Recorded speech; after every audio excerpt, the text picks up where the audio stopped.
Cyber ಅಪರಾಧಿಗಳು ಇತ್ತೀಚೆಗೆ WhatsApp ಮೂಲಕ ಮದುವೆಯ ಆಮಂತ್ರಣವನ್ನು ನೀಡಿ ಮಾರಕ ಮಾಲ್ವೇರ್ ಹರಡುವ ಹೊಸ ವಂಚನೆಗೆ ಕೈ ಹಾಕಿದ್ದಾರೆ ಹಾಗೂ ಸಾಮಾಜಿಕ ಜಾಲತಾಣಗಳಾದ ವಾಟ್ಸಪ್ ಮೂಲಕ ಮದುವೆಯ ಕರೆಯೋಲೆಯನ್ನು ಕಳುಹಿಸಿ ಭಾವನಾತ್ಮಕವಾಗಿ ಬಿಂಬಿಸುವ ಮೂಲಕ ವೈಯಕ್ತಿಕ ಮಾಹಿತಿಯನ್ನು ಮತ್ತು ಇತರೆ ದತ್ತಾಂಶಗಳನ್ನು ಕದ್ದು ಅದನ್ನು ಒಂದು ವೇದಿಕೆಯಾಗಿ ಬಳಸಿಕೊಳ್ಳುತ್ತಿದ್ದಾರೆ.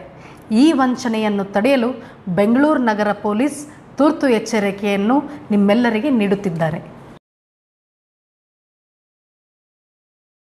ಸೈಬರ್ ವಂಚಕರು ಸಾಮಾಜಿಕ ಜಾಲತಾಣವಾದ ವಾಟ್ಸಪ್ ಮೂಲಕ ಮದುವೆ ಆಮಂತ್ರಣ ಪತ್ರಿಕೆಯನ್ನು ಕಳುಹಿಸಿ ವಂಚಕರು ವಾಟ್ಸಪ್, ಇಮೇಲ್ ಮತ್ತು ಸಂದೇಶಗಳ ಮೂಲಕ ಕಳುಹಿಸಿದ ಲಿಂಕ್ಗಳನ್ನು ಒತ್ತಿದಾಗ ವೈಯಕ್ತಿಕ ದತ್ತಾಂಶಗಳು ಮತ್ತು ಇತರೆ ಮಾಹಿತಿಗಳಾದ ಬ್ಯಾಂಕ್ ಮಾಹಿತಿಗಳು, ಆಧಾರ್ ಕಾರ್ಡ್, ಪ್ಯಾನ್ ಕಾರ್ಡ್ ಮತ್ತು ಇತರೆ ಪಾಸ್ವರ್ಡ್ಗಳು ಹಾಗೂ ಇನ್ನಿತರ ಮಾಹಿತಿಗಳು ವಂಚಕರ ಕೈ ಸೇರುತ್ತಿವೆ.